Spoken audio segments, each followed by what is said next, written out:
enjoying our series on Vanishing NYC. We're diving now into record stores. Vinyl, making a huge comeback, but it's hard to find a record store, It's not like the old days. No, good days. Ryan Christopher went out to explore the record shop scene or lack thereof, and maybe find one or two hang on. Oh, yeah, there's still plenty here in New York City. They're smaller than they used to be. There's no more big mega stores as they have in years past. But New York City was once home to those big mega stores and strips of mom and pop record shops that line city blocks. But despite big box stores and streaming pressing pause on many record stores here in New York City, vinyl is really hotter than ever. I love vinyl. I like the tactile experience of holding something in my hand. I like owning the music, having it as my very own. This is my album. I own it. It's mine. I like the artwork. I like the warmth of the sound. New York radio legend Jim Kerr just celebrated 50 years on the air in the city, and he knows there's nothing quite like vinyl. You take a vinyl album out of the jacket and you smell that vinyl. I mean, you can feel it. It is awesome. From the 1970s all the way to the 90s, New York music lovers could have that hands-on experience sorting through crates of vinyl at countless record stores. You could go in HV, which used to be at 86th Street and Washington Avenue in Manhattan. You went 2 levels with big escalators going from one floor to another.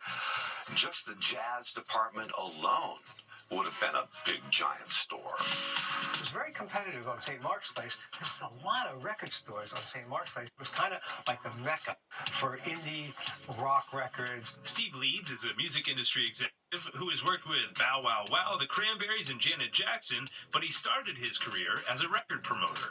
Up down the street, we'd go upstairs, there was a record store there. On the ground floor, there was a record store. There was Kim's Underground, which sold video and records. There was sounds. And all over the city, there were great little stores. The mecca for dance music was Vinyl Mania.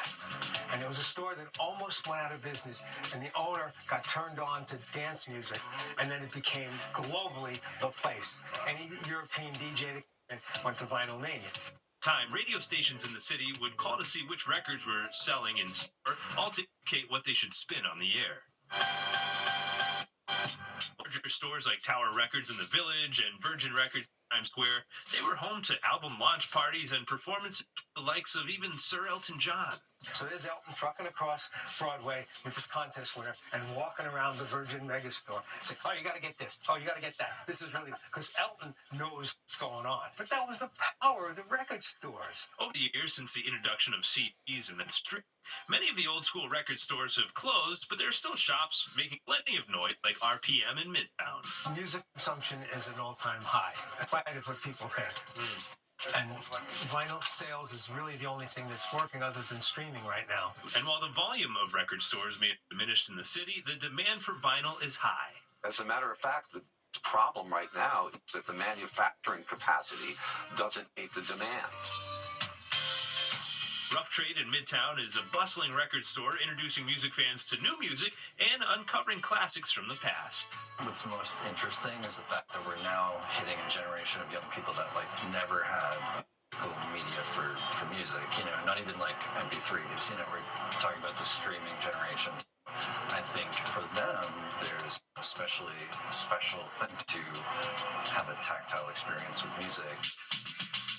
I mean, it's amazing to see people expand their tastes. I mean, that's the whole discovery process, right? It's like you can hear something on Spotify, but to physically flip through bins, to find a cover that pops out at you. Do you ever buy a record just based on how it looks? For sure, yeah. If it's cheap. I'll take that chance, for sure. I just rang up a customer the other day, and I was like, oh, I love this album. They're like, oh, I'm just buying it because I love Cats. Cat on the cover, and I was like, okay, sure. While the city blocks bolstering with record stores may have vanished, New York City will always be home to some of the best vinyl shops in the world. I think that the future of stores coming back will not be large retailers. I think that it will be small businesses, niche businesses, operated by people who love what they do. Speaking of the future of record stores in the city, Sterling Records is set to open on Fifth Avenue and Sterling Place in Park Slope. That's happening on May 19th, and backed by Vince Clarke, co-founder of Depeche Mode, who used to live in Park Slope. Oh, wow. So a little music fun fact for you. And in just doing research from this story, I met so many music fans that are discovering new music, and then I was able to go through my dad's old record collection with him, and I feel like so much of this is just about old memories. And when you first heard these songs, sort of scouring through vinyls, do you guys have any memories of your vinyl? Oh, absolutely. You know, first of all, National Record Day is next Saturday.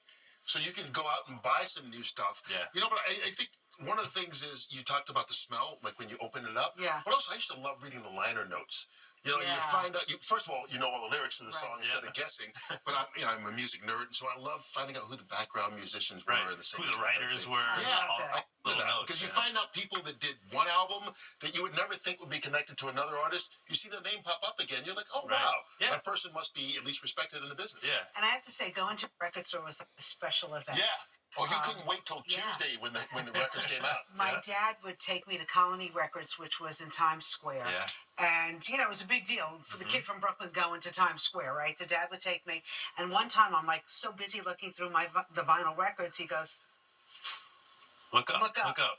Mick Jagger was Oh, no way. That is cool, Rob. It's all about timing. So cool. And you can get a lot of new stuff on vinyl now as well. I know, like Taylor Swift has like 4 versions of her album for coming every out when record. the next one. Yeah. Every album she releases different colors, like the red version, the yellow version. I have the yellow version of one of them at home. Of course, my wife's, of course. It's not mine.